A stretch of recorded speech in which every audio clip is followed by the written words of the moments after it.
Yes, good evening. My name is Robin Gilchrist. I live in Cheltenham Village on 5. My first question is in regards to funding of charter schools. I believe, correct me if I'm wrong, that cost was $460,000, or did you say $1 million for this past budget, this past year? Over $1 million. And the proposed increase in teachers' salaries, what was the cost of that? Our salaries are virtually flat with the previous year. And how about the increase in benefits, the dollar cost in that? It was presented, I'd have to go back, I think it was about $3 million in total. About $3 billion. That's not only health care, that's also pension costs that were mandated to pay in as well. Okay. And it's my understanding that the state has increased funding to public school systems by 3.7% in this past budget?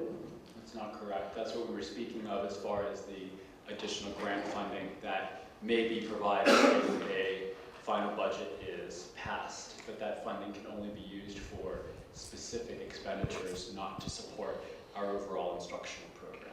And how much was funding decreased by the federal government? Flat.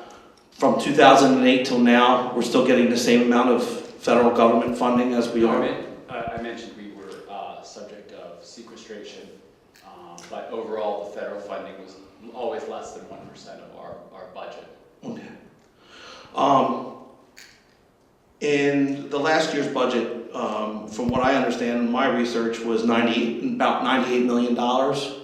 And the budget you're proposing now is about well over $104 million? No, it's $102 million. $102 million? Okay, thank you. Since 2007, in 2007, the graduation rate of Cheltenham School District was 96.6%. Is that correct? I'm not going to speak to that. Okay. That's on my research.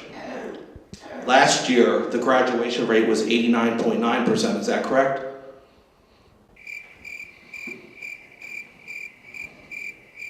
Okay.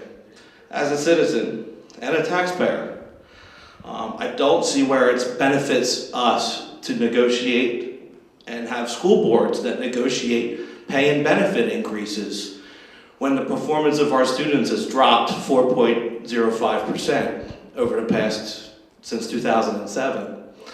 I think that's a big thing, and I want to say, just to be the devil's advocate there, Mr. English, that charter schools developed out of failure and desperation of parents in Philadelphia public school system, where some of the public schools are only graduating at a 36% rate. The average of 257 Philadelphia public schools is graduating at a 53% rate. So let's just remember where charter schools were developed from, to give parents that didn't have the financial means an avenue to get better educations for their children, rather than being strapped in a public school system that was failing them. In Cheltenham School District, you're doing a great job. We're lucky. In Abington School District, doing a great job. We're lucky. But when we talk about funding of charter schools and how they take away from the budgets, you really have to look at why that is. And when I sit home on the television and I watch the school meetings and I continually hear the bashing of charter schools and how it's taken away funding from the public school system, you're talking about $1 million out of a proposed $102 million budget. I think that's a very small percentage when you're talking about, when you compare that to pay increases and benefit increases and pension payments.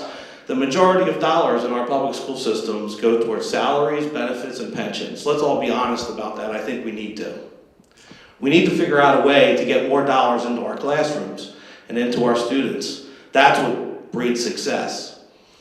And the proposed legislation I think Mr. English was bringing up is the proposed House Bill 76 that changes the way we fund our public school system. It does away with the property tax, and it exchanges for a small increase in state income tax and state sales tax. And I think we need to start talking about those type of things, because to continually put the burden on property owners, and the property owners that we're talking about that can't pay their taxes in Cheltenham, that are losing their homes, they're not deadbeat people. These are people that raised their families, paid their bills all their lives, and now they're in their older years and they're in danger of losing their homes, if they haven't already. And we don't seem to be paying too much attention to that. So we need to really start taking that seriously, because that is not the way to go. Thank you. Once again, my name's Robin Gilchrist, Cheltenham Township. In reference to the budget item, I wanted to know if it was considered, with the rising of healthcare costs, did the school board look to the healthcare exchanges to see if we could save money for healthcare costs for schools administration and teachers? Our practice is that we take all of the questions and then we respond to some now and some at a future meeting. So Okay. if you want to ask all of your questions rather than taking up your time with our answers. Excellent, okay. And then, and I just want to be clear that not all charter schools are failing, not all public schools are failing. But the reason why we need charter schools is to maintain competition between public schools and charter schools. There are charter schools that are in the performing in the 91 to 99 percentile. There are public schools that are doing that as well. But where our big problem is, where the big problem in our state lies in Philadelphia public school system. We complain about underfunding, but when the kids are only graduating at a 53% rate, we need to look at that. Because if you're talking about increases in revenue and increasing your tax dollars to increase your school budgets, we need to have an educated workforce that can get good paying jobs. And we can't do that if we can't graduate them. We need to have them ready to work. Right now, kids that are graduating, many of them aren't even prepared for higher education. They have to go to school for 3 or 4 more years to take remedial classes to get them ready, to get them up to par to go on to any kind of higher education. And I'm making that comment, and I see some giggles from the board members, and maybe you don't think it's appropriate that I bring that up. But one thing that I do have to bring up is that we continually go after property owners for tax dollars to increase funding, to increase salaries, to increase pensions. And if the taxpayers were looking at our schools and saying, hey, our kids are getting a great education, they're all going off to college, they're all getting bachelor's degrees, maybe nobody would think twice. But when that's not happening, people look and say, hey, what am I getting for my money? Right now, the biggest growth in poverty is in the suburbs, 65% over the past 4 years. That means right here in our backyards. And $17 a month may not seem like a whole lot to you on the school board, but to somebody that's living off of a fixed income in Cheltenham Township, and I'm talking about people that have served on the police force for 27 years, raised their families, and that $17 means a whole lot.